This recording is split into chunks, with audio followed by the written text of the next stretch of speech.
Today, we had the pleasure of meeting Jessica Munson, a vocational astrologer and corporate witch. By harnessing the power of the stars, she aims to help others tap into their true potential and integrate their professional aspirations with their spiritual ideals. She believes that your natal chart is a cosmic compass in your career journey. During this episode, we chat about how the old paradigm of work is shifting in the age of Aquarius and redefining what working in a corporate environment can look like. Jessica offers the perspective that not everyone is meant to be an entrepreneur and how you can still stay true to yourself while working a more traditional career. This was such an expanding conversation, and we hope you enjoyed this episode.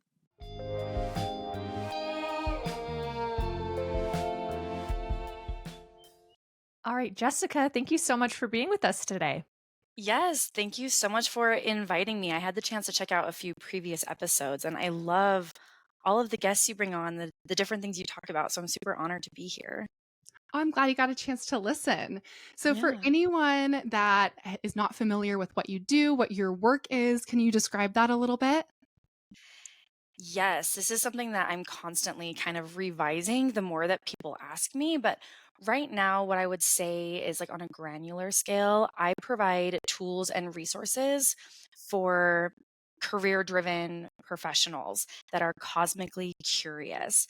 So that includes just a host of different resources, educational material, astrological readings.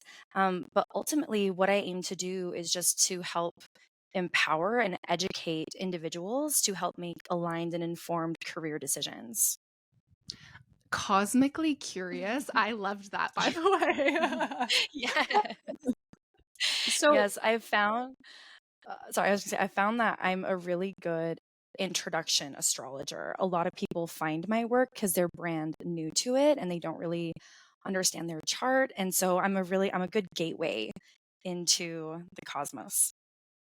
yeah, I'm just so excited to talk to you today because I'm like, these two worlds, I think, aren't often mixed as far as, like the spirituality world and then, work or, kind of the corporate world. So I'm super curious to dive into all of this and to know like your background. Like, how did you get into all of this and kind of mix these two worlds together? Yeah, very accidentally. It was not a clear path, which it's funny because, and I think most people have this experience. When you look back on your career journey, it makes sense how you got here. But when you're actually walking the path, it feels like you have no direction. You're not sure where you're going next. But a little bit about my like professional and I would say more like formal or corporate background is I've always been interested in the world of work. I'm a true Capricorn in that I was always really eager to go start earning my own money and getting a job as early as possible. I think my first paid gig, I was like 11 years old or something. And I've always been really passionate about work. Probably, and what I've shared before with people is growing up, I had parents who did not like to work. I think a lot of adults don't like to work, but they just were consistently sharing stories about frustration with being misaligned to their job tasks, feeling drained by it, frustrated, understanding how it pinched on like finances and their ability to make friends or to feel a sense of accomplishment in their work was something I was always really sensitive to. And so I remember like my first time ever being interested in career things was in 8th grade. I was in like a computer class and we learned how to write resumes in Microsoft Word. And I felt like, oh, this is it. This is my ticket out of growing up and hating my job. If I can learn to write like a really good resume, then I won't be like my mom and dad. Like I can grow up and I can love my work or something. So it kind of started there. I was part of extracurriculars like Future Business Leaders of America, and I would compete in like job interviewing and resume writing because I'm like a full nerd into it. Um, and then I started studying like psychology and leadership. I got a master's degree in counseling and career development, thinking that I would be like an academic advisor, but then transitioned back into the world of human resources. I kind of always knew that I wanted to incorporate astrology into it though. I didn't know how. That was the problem for me as I got super into astrology in like 3rd grade. I was always passionate about spirituality. I grew up in religion and had a relationship with the divine, and that was always really meaningful to me, but I never understood how to connect the worlds. Like I thought about things like, oh, I could be like a spiritual leader. I could be I don't know, someone that stood at a pulpit and preached to people, maybe, but that never really felt right. But at the same time, whenever I thought, okay, I'm just going to be like a corporate woman, I had my like Devil's Wears Prada moment. I wanted to be Amanda Priestley and just like, was like super powerful and super ambitious and driven. But that also never felt authentic to me. So I felt like there were two parts of myself that just consistently were like growing. Like I was growing in my belief system and getting into astrology and Reiki and tarot and like all these other things while I was growing as a professional, but they stayed very siloed for a very, very long time until I graduated with my master's degree. And I was like, you know what? I want to do it with astrology. I only want to work with people who want to meet me and do dream interpretation as well as resume writing or something like that. But I didn't incorporate it into my day job for quite some time. But yeah, it's a little bit of like, it feels like it's always been there, but it's taken a lot longer to figure out how they merge together. Yeah. And I feel like that's so relatable to have these two very almost opposing sides of yourself that you try and make sense of. Like, when do I bring out the spiritual side? When do I bring out the work side? So, what advice would you give to someone who is maybe feeling that and they feel like they haven't quite merged the two together yet or had the confidence to show Mm, up as these different versions of themselves, either in the workplace or yeah. just in general? It's such a good question because there's so many pieces that go into it. Like on one hand, I want to say just be patient because I mean, I wasn't out there trying to force it. It just naturally, the more that I found myself in environments with individuals who valued me for who I was, the more I practiced having that conversation with people. I do think it takes practice, but like the more you just kind of explore it, the easier it's going to become. And I think there's such a big thing to do with safety. Like so often we hide those parts of ourselves or we try to conform it in some way because we don't feel safe being fully authentic. And that was my experience growing up. It was hard identifying, is this a community I can share this with? Is this a person that I can share this with? And do I feel a sense of safety when I'm with them? And so if you don't have that now, I would say prioritize the environment around you and the people around you. But keep practicing it because that's the only way that you're going to be able to tell.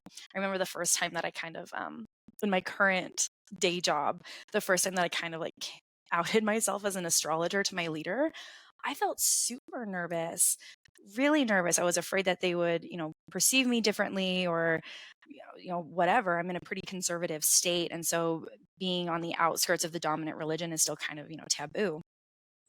But it was just a slow of like, hey, you mentioned this. Did you know that it was a full moon while that was happening? And then that just kind of opened up the conversation and it's evolved from there. So just have patience with yourself and prioritize your own safety. I have so many thoughts swirling this whole time. I'm like, first of all, just talking to you, I think it's a beautiful example to people. Like, you may have, again, like Danielle said, these two parts of yourself that don't make sense, or you don't really have an example of how this is going to fit into your life. But I think, through this conversation today, you're really going to, kind of show people that it can make sense and it'll evolve over time. And the other part that I was kind of laughing at in my own head was when you're talking about being in a conservative state and kind of being afraid to out yourself with astrology.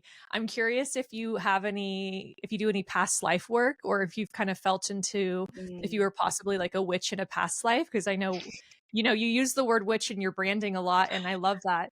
Because I find that within myself a lot of the time that there's been this kind of internal struggle as far as fully embracing who I am and how I feel and how I express myself to the world, and learning to not fear the judgment of other people. And I've had other people reflect back to me. They're like, "Oh, maybe you were a witch in a past life and like something happened to you for outing yourself." So I just think that's really funny. yeah, it's funny that you bring that up because um, I was recently just talking to and networking with a past life reader, and I've had a past life reading from someone else once before. I've never formally like explored the practice or tried, using that modality myself. But talking with this service provider, I'm deeply fascinated by it and really curious about it. I've had other psychics let me know that this is like a legacy that I have like ancestors and kind of like some ancestral wounds around it. So I would also be really curious, but at this point in time I haven't explored it. Yeah. So interesting how that all, I don't know, whether it really truly affects you now or not. I just think it's kind of funny to feel into those connections and just the possibility of those things. Like, I wonder. Because it's like Yeah. especially with the work you're doing now, you are such like a modern day witch where you're like not just off in a hut, like in the forest with, Yeah. with the cauldron. It's like, implementing it into the modern day and the way Mhm. people are like normally functioning. I know Danielle and I speak a lot about that as far as like, yes, I think it's important to like start your own thing, but I also think it's really cool when people don't abandon like life and the way we live. And it's like, how can we incorporate these things into normal day to day life? Yeah, I think that's absolutely it. I'm a Capricorn sun, but I'm an Aquarius rising. And so even that like build off of each other. In Capricorn, we see the structure, and in Aquarius, it's not just tearing it down and rebuilding, it's actually just innovating what's already there. And that does feel so true to part of, I guess, like maybe a legacy that I want to leave, or how I'd like to bring people into my space and my practice is it's absolutely acknowledging and honoring what has come before. I very much believe in, like, tradition, and there are close practices and things of that nature, but also looking at what's the future? What are we moving into? And how can we find a universality to this experience and modernize it and make it more accessible? Thinking the difference between telling someone, in the workplace, "Oh, I'm a witch," and they instantly go like, "Oh, are you going to curse me?" And I'm like, "No, I'm just going to remind you when the eclipses are." Like, it's not what you think, right? It's new, it's Yeah. different. So, what does being a corporate witch mean to you? Yeah, this is so I someone asked me this on my TikTok recently, and I'm scripting out right now and like creating an entire episode that I'm going to release because I'm still kind of sorting it out, but for me personally, what it means is that I first and foremost identify as a witch. If someone asks like, if they ask my religion, I'll say I don't have one. However, I'm a practicing witch. And that means that I live in alignment with the natural rhythms and cycles that I honor ancestral and cultural medicine that has been passed down. And I believe in higher powers and source energy and alternative modalities for interacting with the natural world around us. But I also work in corporate, like there's this massive rejection to the corporate world. And I think that's the trauma that we've experienced from unchecked capitalism. And I want to respect that a lot of people are wounded from this. And that's where the majority of the workforce is. Almost everyone's going to have at least a small moment working in a corporation of some kind. And so for me, it's about bringing in like divine feminine or healing modalities, a more holistic view into a work environment which has been rampantly unchecked with gross abuses of power. I feel like it's something that's very radical and revolutionary, but done just by simply bringing in authenticity into the workplace and creating environments where project management happens with Lean Six Sigma, with Agile, Waterfall, whatever framework it is, as well as a lunar cycle. It's acknowledging that this is, an entrepreneurial startup environment that has a lot of Mars energy.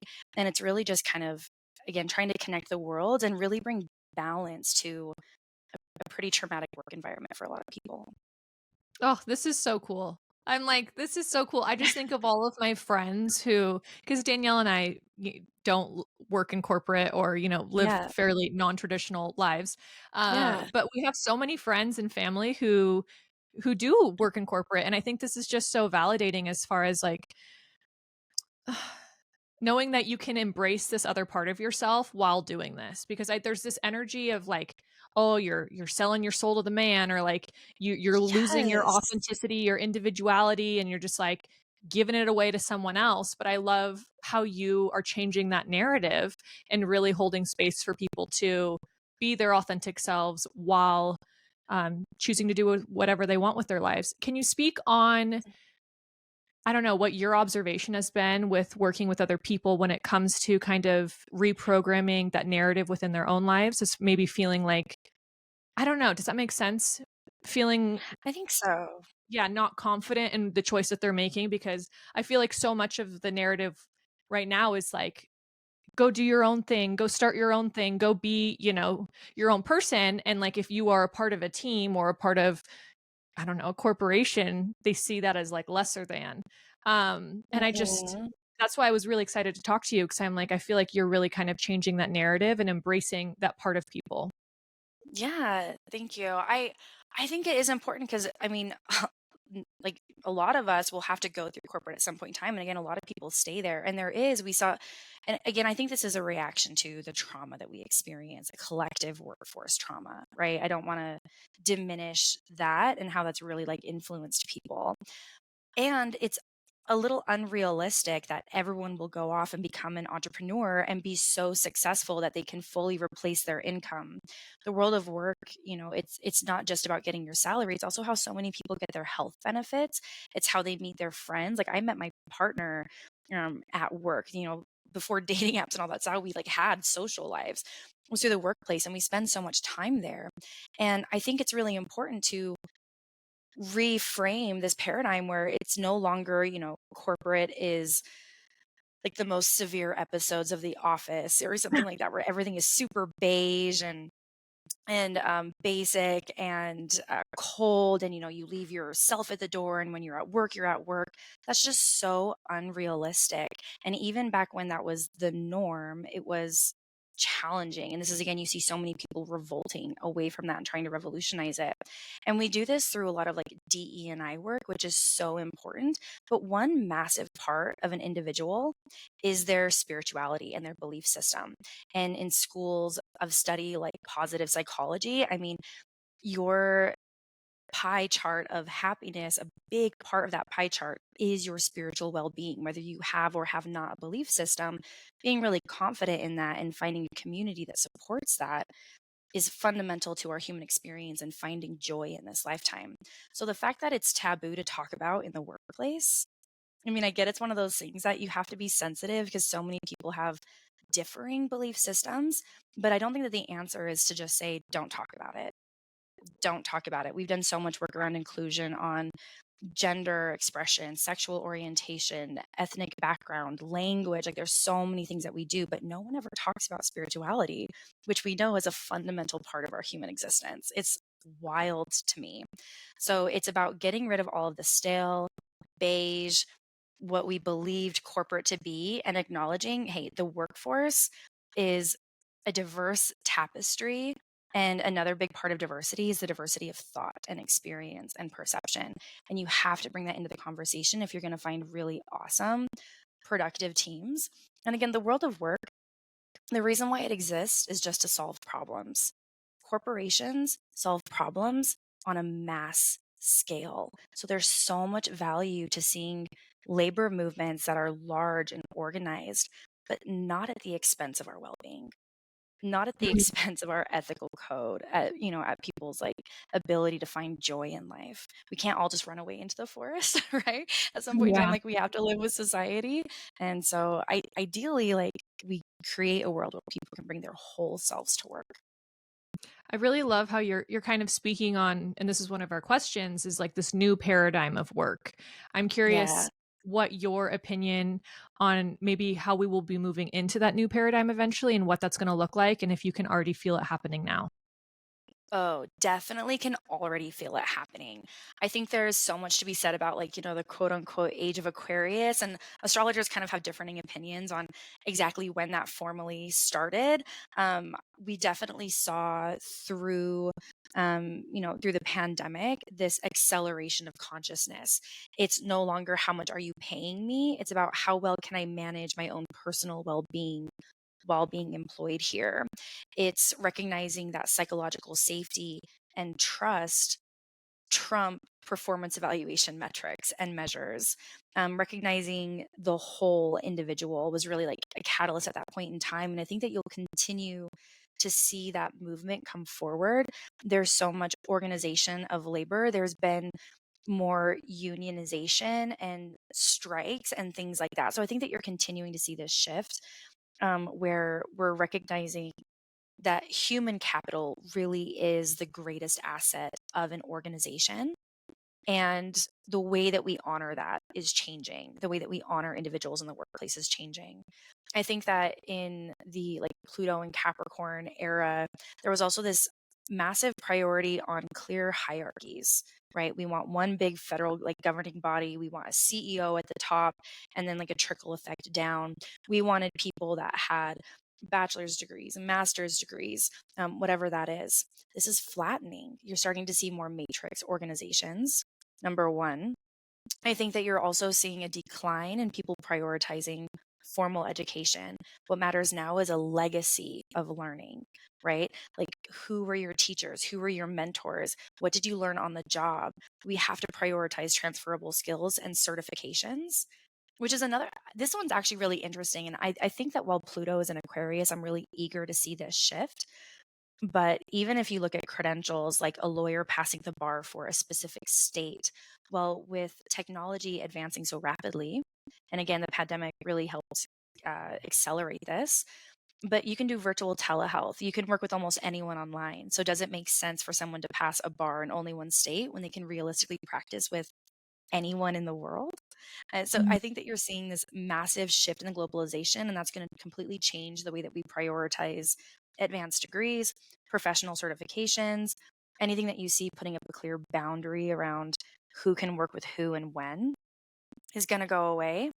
Um, I want to like take a moment when we're talking about this because I want to acknowledge that a lot of these shifts started with the Pluto and Capricorn, and I want to give some like credit and respect to women of color in the workplace as well as folks within the LGBTQIA plus community because it was a lot of their like reaction to rigid, cold, strict, conservative workplaces that began this. You know, we see natural hair in the workforce. And as like a white woman, I just have like natural texture in my hair, but I feel safer coming to work now, looking however I need to work because of like women of color. And we see domestic partners added onto benefit packages now, whereas before, you know, you had to be legally married. And so I think that a lot of these shifts started definitely like a while ago because of individuals who were willing to come forward and say, this is who I am. You can't ask me to change. I'm going to be my best self and do my best work when you accept this part of me. And I think this is coming forward again with the way that we want to work, the hours that we want to work, who we want to be working with, where in the world we want to be working. So, you know, I think to sum it up, we went from the base level of Maslow's hierarchy of needs. Just pay them, just, you know, put a security badge on them, make them feel safe, call it good. Now people really want that self-efficacy. It's not enough for you to give me a paycheck. I also want to feel challenged. I want to feel a sense of meaning in what I do. I want to feel like I'm living my purpose while I'm here. I want to trust the people that I work with. So we're really seeing this change. We have a lot more expectations on our employer now, for sure. Yeah. It's so interesting. I haven't really thought about the shift with Pluto and Aquarius, like within the workspace. Like I think about it in so many Yeah. other areas of the world, but what you've just described, it's so interesting how it's like infiltrating corporations and the way people work. And corporations really are like a form of community. That's also what I'm realizing is like you're able to get so much Yes. done on such a large scale. So when you have, aligned energy or you have, your morals and beliefs set in like a positive direction, it's actually pretty crazy what you can achieve. Absolutely. I mean, think about the power of intention, right? You Mhm. have one person coming together to try to ritualize and manifest something, and then you get like thousands of people that come together to ritualize and manifest something. And I mean, that is a really powerful experience. So, absolutely, corporation is community, which is why I think it's more important than ever to make sure that we are bringing like psychological safety, trust, and belonging to the conversation. Absolutely. And those are some great examples of things that, we're shifting into. Are there any things that you haven't mentioned yet that you feel need to become integrated into the workforce that you haven't seen yet? Oh, that's a really good question. I think that, it makes me think about with the shift going to people, the opportunity to work with so many people, I think about the importance of like the rules of engagement. I talk about this a lot when I describe like Libra type energy, but there are mm, there's rules of like working with people, right? And sometimes we call these norms of like, is it normal to respond with just like a thumbs up, or do you need me to type out an entire email? Like there are these things that as we become more prioritized and focused on people, we have to see legislation keep up, and we have to see like training programs keep up. I think that when you bring way more diversity in the workforce, you actually need to have some more policies in place to ensure that people are behaving appropriately. But by appropriately, what I mean is like ethically, that they're being kind, that they really are being inclusive. I think about, I want the freedom to be able to come to work and talk about the astrology, to talk about dream interpretation, to talk about psychedelic experiences, healing experiences that I've been moving through. But that means that I also need to be able to hold space for my coworkers that have a differing belief system than me, even if there's conflict. And right now, I don't know that the majority of the working world is prepared to let everyone else be themselves as much as they want that for themselves. Mhm. Yeah, I think there definitely needs to be a lot more that needs to happen with that for sure. Yeah, Yeah. it's And I think it interesting. will. Yeah, and Yeah. I mean, these conversations are all just catalysts for more of these kind of movements to take over. And I think that's why what you're doing, I just can't celebrate it enough as far as like really Yeah. kind of taking the leap and being kind of at the forefront of this movement. Honestly, I haven't heard anyone talk about work in astrology and, especially corporate work in astrology and like celebrating the two worlds of, being spiritual and also loving work. Have you always been like that? Have you always felt confident in moving in this direction? Or was there ever a point in time where you were kind of like the two were pulling at you and you didn't know which way to go?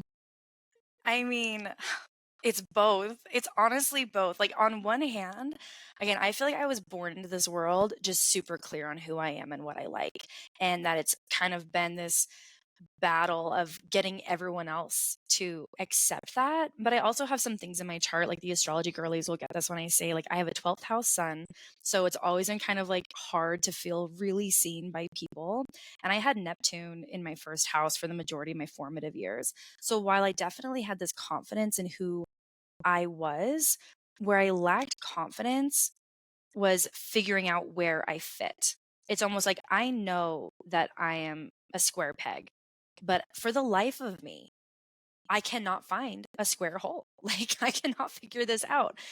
And I think that moments where again, like, sometimes it was super easy to talk about. The first time I ever met another like witch at work, it was so easy, just immediate best friend, immediate connection, and it was really comfortable talking about that.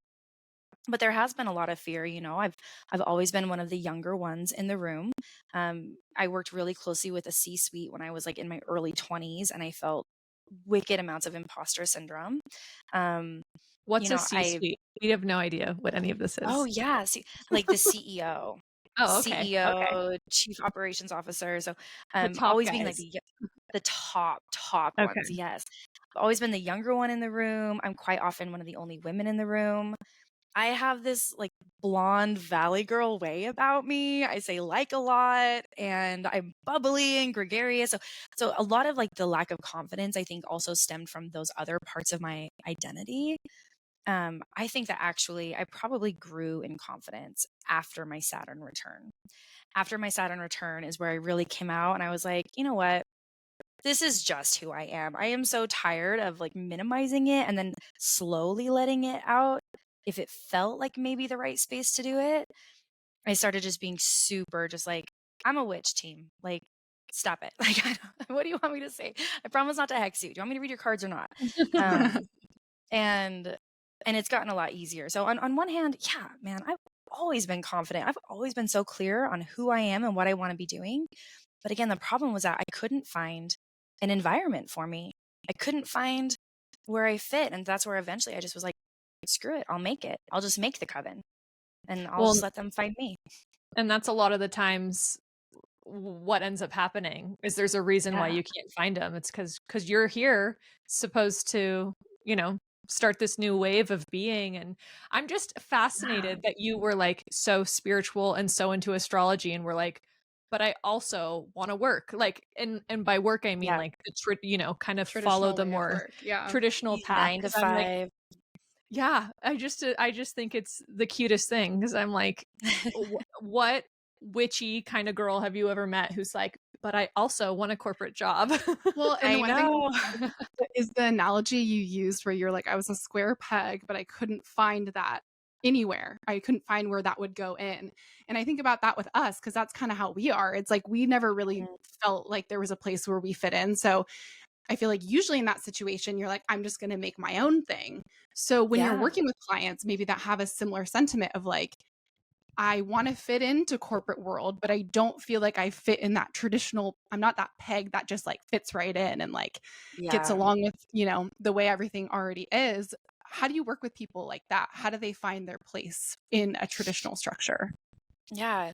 I mean, it definitely depends on individual charts. I'm a big believer in acknowledging access points and privilege with my clients, and which is also why I don't think that entrepreneurial endeavors is for everyone. I've had clients before that are single parents, and it's just not realistic for them to go off and do their own thing. They have other things that they need from their employer, like health benefits or daycare benefits or something like that.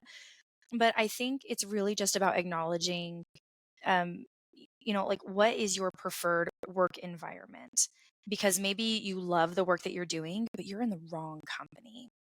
Maybe you're in the right company, but you're aligned to the wrong role. Maybe all of it's wrong. Maybe none of it is the right fit. But more so, what I find is people can't help but live their chart. Like so often, I get people that book a reading with me, and they're expecting me to say, "Oh, you've been, a real estate agent for 8 years, and you were supposed to be I don't know, a nurse this entire time. Didn't you know?" Like, shift gears entirely and completely change industries. That's very rarely the case. People are intuitive. People know themselves better than they give themselves credit for. And they're always living out their chart, whether they're cognizant of it or not.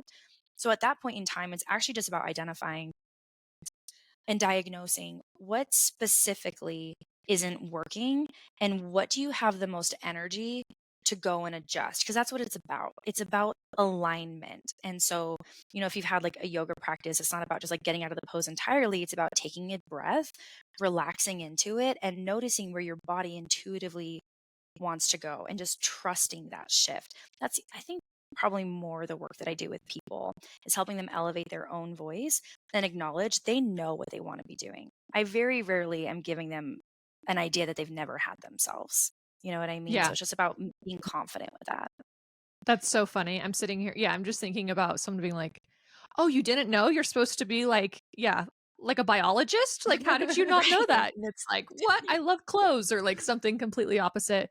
Yeah, most of the Exactly. readings I've had in my life, it always just proves to be validation Yeah. because especially like the conversation we've been having as far as like confidence, you can be blessed with confidence, but also I know a lot of people have to learn how to be confident and really like practice confidence. And what comes with confidence is just like truly trusting and believing that you know what is right for you. But I love tools like Yes. astrology because, you can look at your chart and it can just be mapped out and you're like, okay, I am exactly who I'm supposed to be and I'm on the right path because it says it right here.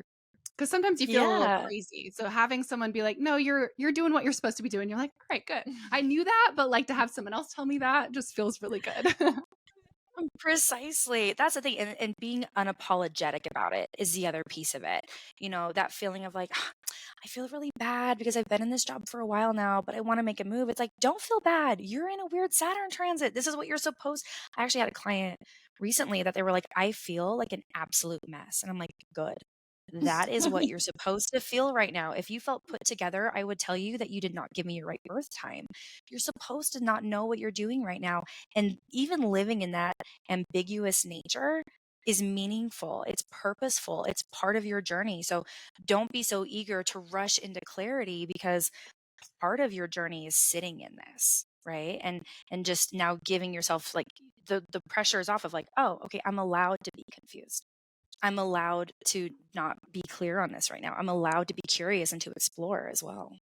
Well, that just gives Yeah. us permission. I think that that is such a great piece of wisdom to share because I know so many people feel like that, and it's like if you're not moving forward, like what am I doing? Yeah. But You're Yes. failing if you're not making progress. But yeah, to have validation, no, you're not supposed to be figuring it out, or you are supposed to be figuring out, but you just need some time. It's like, oh, okay, I can breathe a little bit. yeah, Yeah, exactly. Yes. I was thinking back to when I was just like super young and figuring out what I want to do and really feeling confident about like realizing because I love that we're having this conversation, but I think, Danielle and I, like we've said, live a very non-traditional life and have taken our own path and started our own stuff. And there Yeah. are so many challenges that come with that and like hardships. And I always use the analogy of like, I'm going through the jungle and have a machete and like the path is not there. And I love that life. And when I realized I could start living that life, out of high school or whatever, similar to how you were saying, like it was just a part of your soul, like you knew you wanted to do it. I Yeah. remember being so obnoxious with my friends and being like, did you know you can do your own thing? Like, I think we should all drop out of school and we should just have our own businesses and like start a commune and just I'm Aquarius, Yes. so I'm fully just Full dreamer. full dreamer. And as I've Yes. gotten older, over the past 10, 15 years or so, like just celebrating my friends who desire other things than I do. And, Yeah. maybe like you were saying, stability, structure, kind of stepping into a community that's already been built, being a support, being able to watch really, really magnificent, large things become reality and manifest as a group. So, I was just thinking back to myself and like, oh, little Savannah thinking that everyone was going to be like you, when in reality, we all have our own charts, we all have our own path. And doesn't mean you're any less spiritual or individualistic. You can just apply that to a group setting, which I just think is beautiful. Yeah. No, I love that. I've had that thought as well. I'm very entrepreneurial myself. That's why I've like always kind of had like a side gig or a side hustle or something like that. I'm very ambitious, and it's so easy to not realize how much we're projecting onto other people of I'm guilty of this, and this is something I have to check in with myself with my clients all the time is I love my corporate job. I love the 9 to 5. I love commuting into the office and having a massive organization and all of that. And not everyone likes that. Not everyone who comes to work with me likes that either. And so it's always checking in with like, what is your experience and what are your hopes? Because just because it's working for me doesn't mean that it will work for everybody. Yeah. So this part of your work that you're talking about right now, is this I saw the term vocational astrology on your social media. Is that what we're talking about? Because I'm like, I've never actually heard that term or really know what that I mean, I can figure out basically what it means, but I'm like, Yeah, is yeah. that, is that what how you describe the work that you're talking about right now? Yeah, absolutely vocational astrology. Another astrologer, Brian Clark, he described vocational astrology as the study of career, creativity, and calling. Because yes, it's career, absolutely, but it's also, we wake up into this existence and we have a desire to create something, whether you are an artist, whether you are a parent, whatever it is, we all have like some level of creativity within us, and maybe we get to do that formally in our career and in our day job, but not always. But it's still a part of our legacy and the impact we want to make on the world. And this idea of calling, I forget where it comes from, but that quote of like, what am I supposed to do with my one wild and crazy life or something like that. I think everyone inherently has a sense of purpose, although they may not be clear on what that purpose is. And vocational astrology is utilizing astrology specifically for the intention of bringing that to light for individuals. What can you do in your career? What do you feel called to create in this world? And how do you give language to help you explore your sense of calling? And that's what I do. I love that. So is kind of digging into a client's purpose part of that, it sounds like. What are they here to create, and then how can we make sure that they're doing that on a day-to-day basis, or I'm sure obviously sometimes that's your purpose and your work aren't necessarily correlated, but is that even just figuring that piece out important to figuring out, okay, what are you supposed to be doing day to day? Mm, yes, and um, you said it exactly. Like for many people, where we look for purpose in the chart, which for me in the schools of astrology that I practice, we look for the North Node, whereas career or calling exists in the 10th house and kind of in the midheaven. And like, there's of course a lot of other factors that go into it. And for a handful of clients, we've actually seen where their purpose mark in their chart is actually at odds with or contradicting what they want to be doing in career. And so this is really difficult to have this conversation of you have to feed yourself, you have to put food on the table, you have to pay your bills, so you have to work. And this is going to cause tension in your ability to explore your sense of purpose. And that's something that you're going to have to figure out. Sometimes purpose will win and you're not going to go where you want to in your career. Other times you're going to rise, through the ladder or have these like moments of excellence in your career, but you're never going to feel like you're satisfying what you're supposed to be doing with this, this life, this incarnation.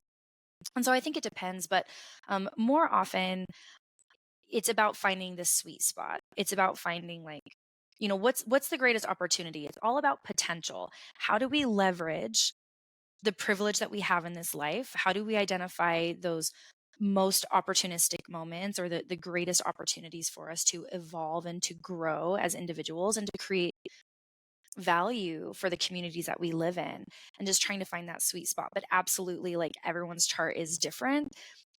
Some people actually object to the concept of purpose, and we spend no time talking about it. They come and see me because they want to know, hey, how do I make more money? I want to talk Mm. specifically about finances. And I don't care about having this sense of purpose in my life. Like I'm just here to make money.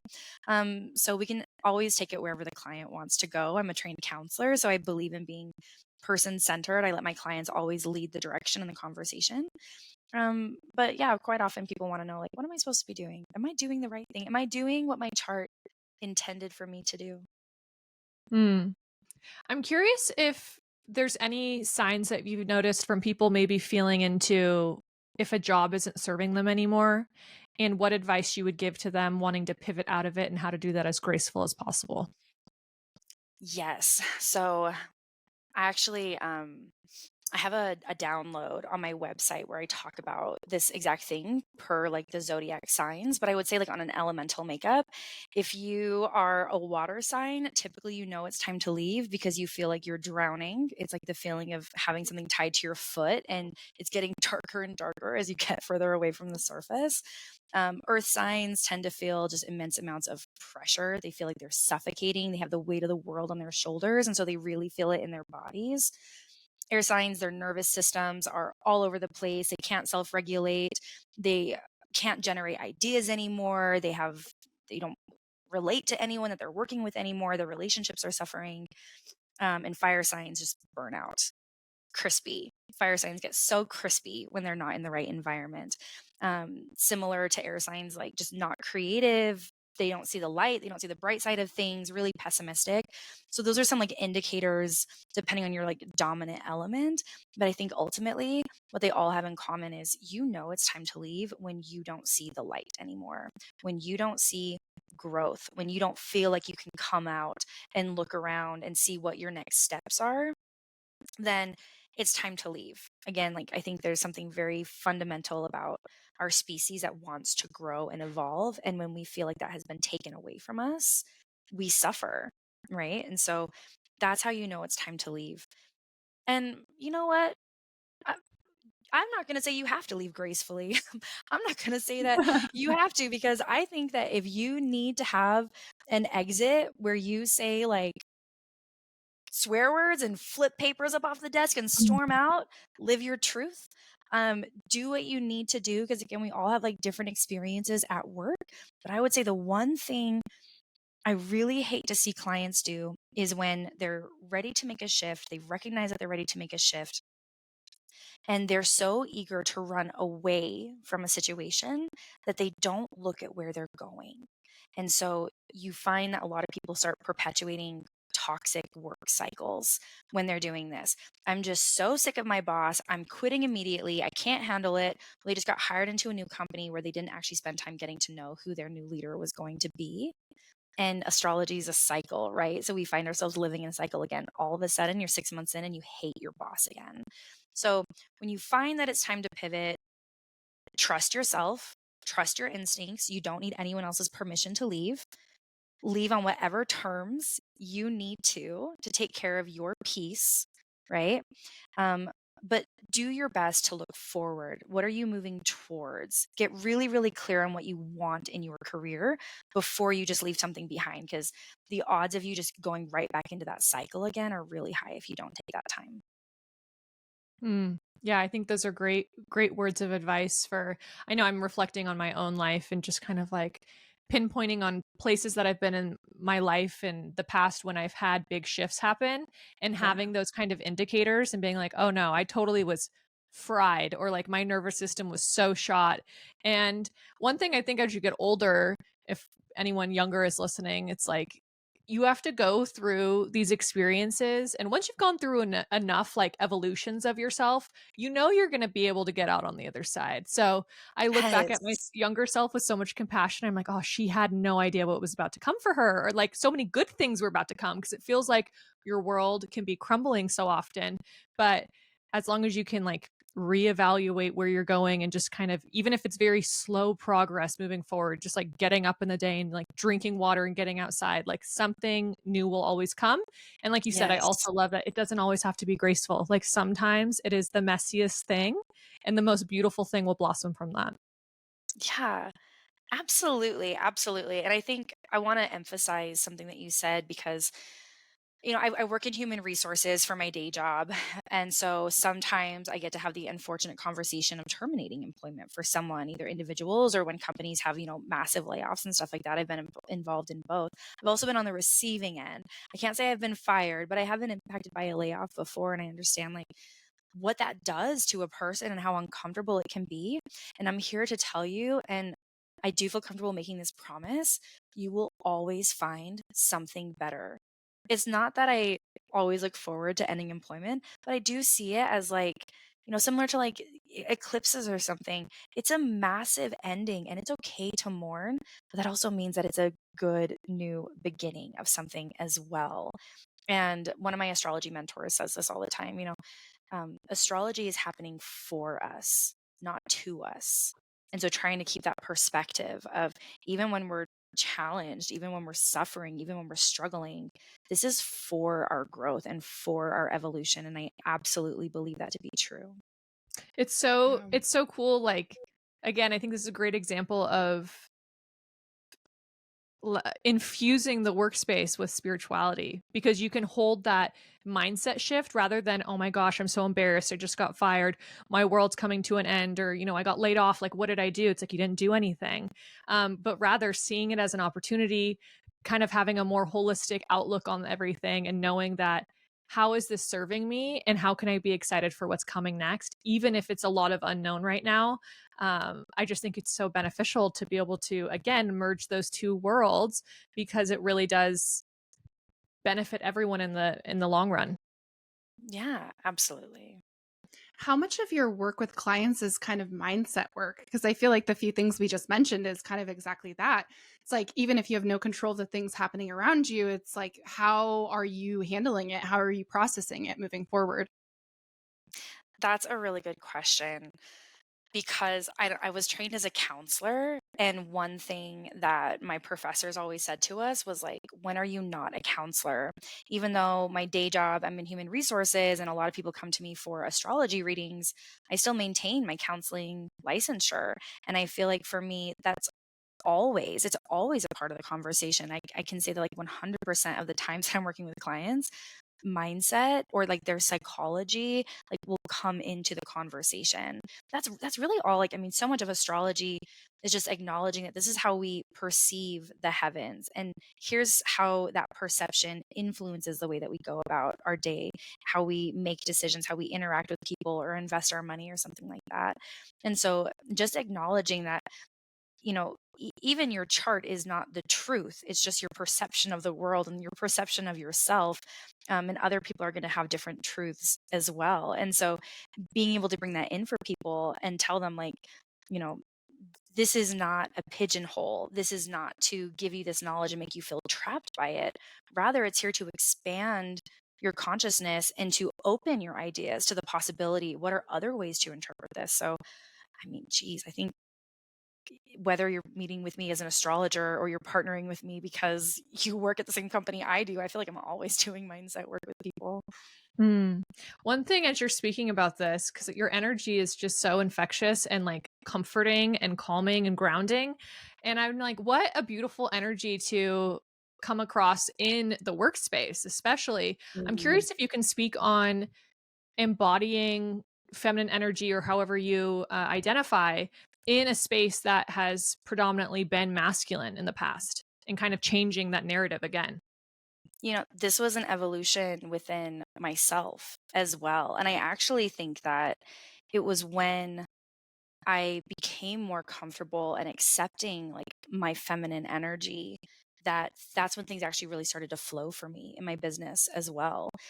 Growing up I grew up in a pretty high control like Christian religion where there were very clear roles for the genders to play, right? And I remember um, feeling really jealous that I was not a boy. I wouldn't hold leadership positions. I didn't get to speak in church as often as I wanted to. Like I love public. I always wanted to teach and like speak in church. And in the workplace, I worked primarily with men. I always felt like disadvantaged because they didn't take me seriously. I owned so many pantsuits. It was disgusting. And I actually one time in high school, like my debate coach, I remember I was getting ready for a state competition and he came to me and he said, "You need to dress more feminine.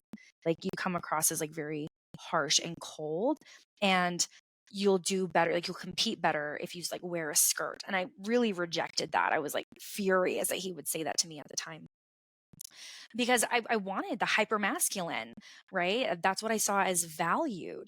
And it wasn't until through my Saturn return, I'm a Saturn and Capricorn person. So, you know, um, it really was about healing that idea of like masculine and feminine roles, especially in the workplace.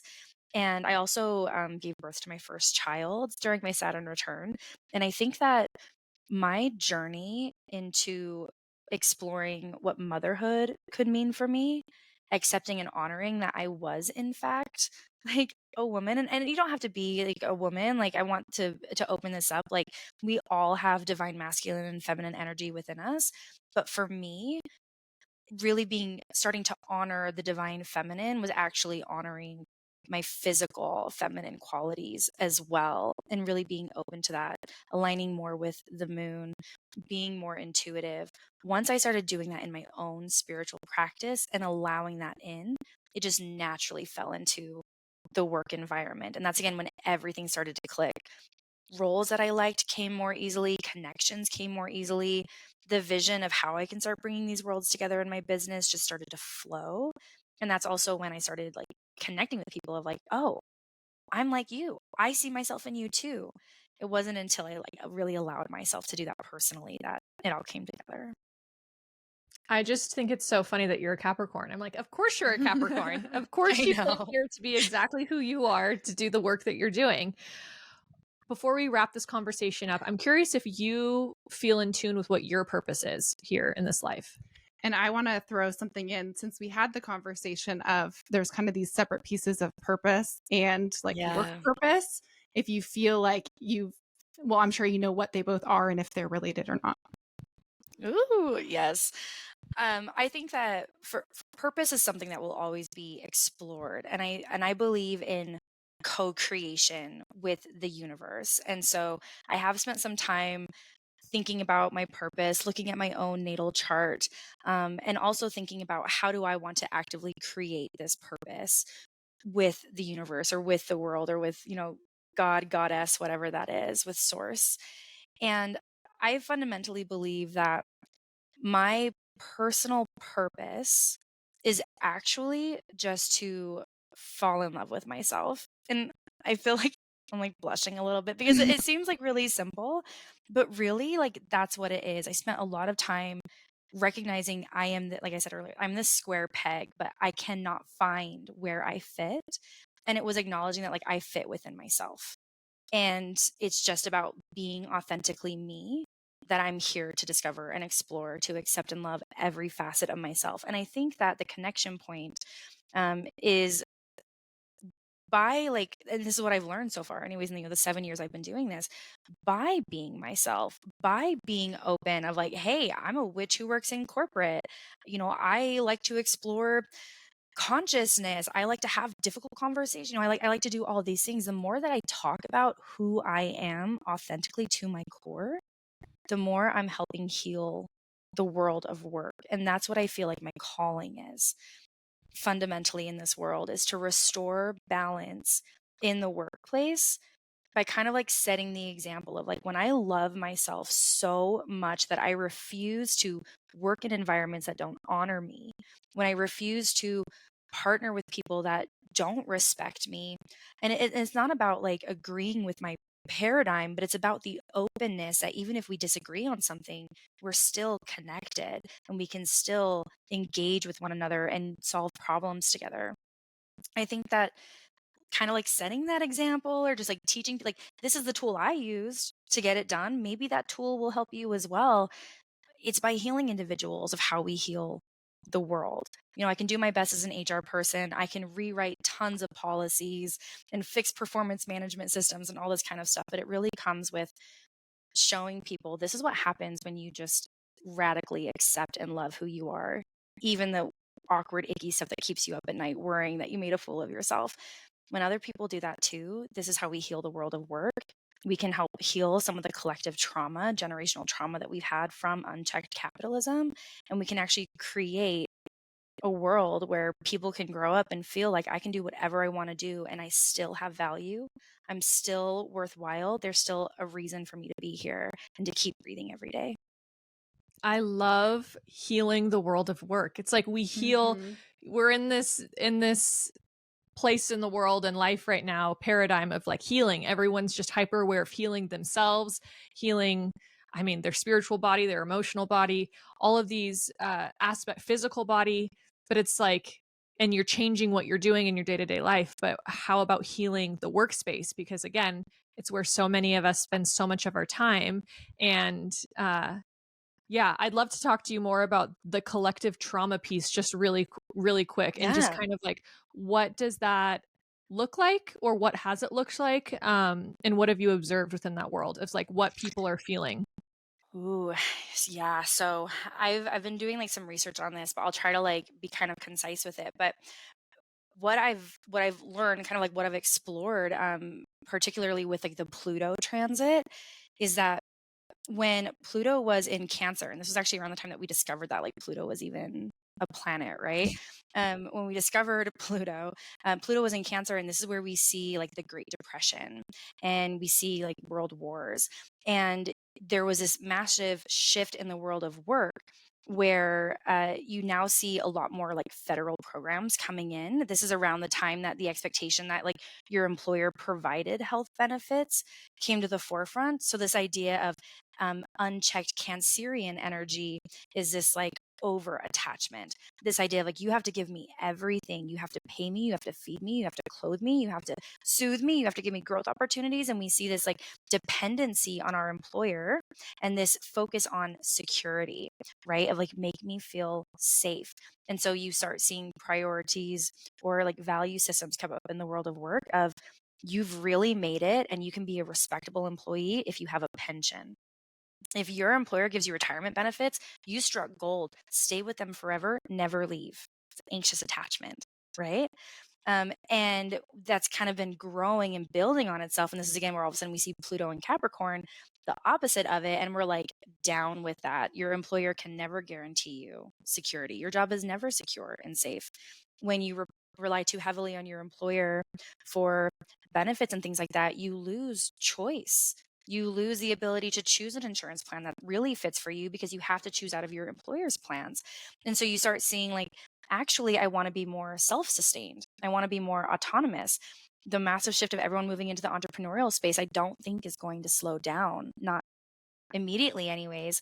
So the gig economy comes up because the recognition is I cannot be so dependent on an employer anymore. It's unhealthy and I actually need to be more autonomous and trust myself.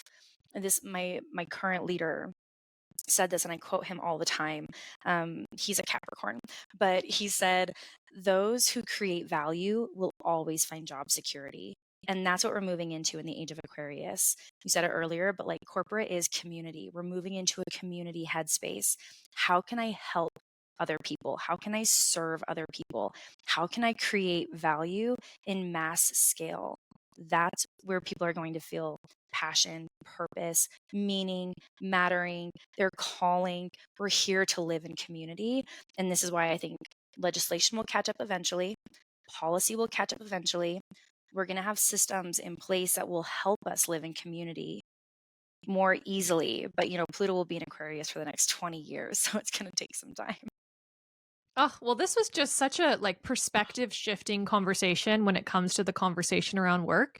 And I think this conversation made work feel like a lot lighter and a lot more exciting and just a lot different than how I've felt about talking about, the traditional ways of work in the past. So I'm very optimistic after talking with you. And almost That there's makes me this happy. freedom of choice. It's not like, oh, you have to go do this. It's like there's all these opportunities. What do I want to do? Where do I fit in? And I love that. Yes, absolutely. Thank you so much for having me on. This was like such a fun conversation. I really appreciate you giving me space on your platform to share this. Of course. I know. I feel like we could have asked so many more questions. We're like, we always try and keep it brief and not take up too much of your time, but that was so much fun. For anyone listening that wants to either work with you or follow your journey, how can they do so? The best place is honestly just my website, thatwitchfromwork.com. I have a podcast. I have the Corporate Coven podcast and a handful of different social links, but you can find all of that just on my website. So just go there. Such a fun niche, the corporate witches of the world. I know. So fun. So cute. I love it. Well, thank you so much for talking Thanks. with us today. Thank you. Thank you for listening to this week's episode. Talk to you next time.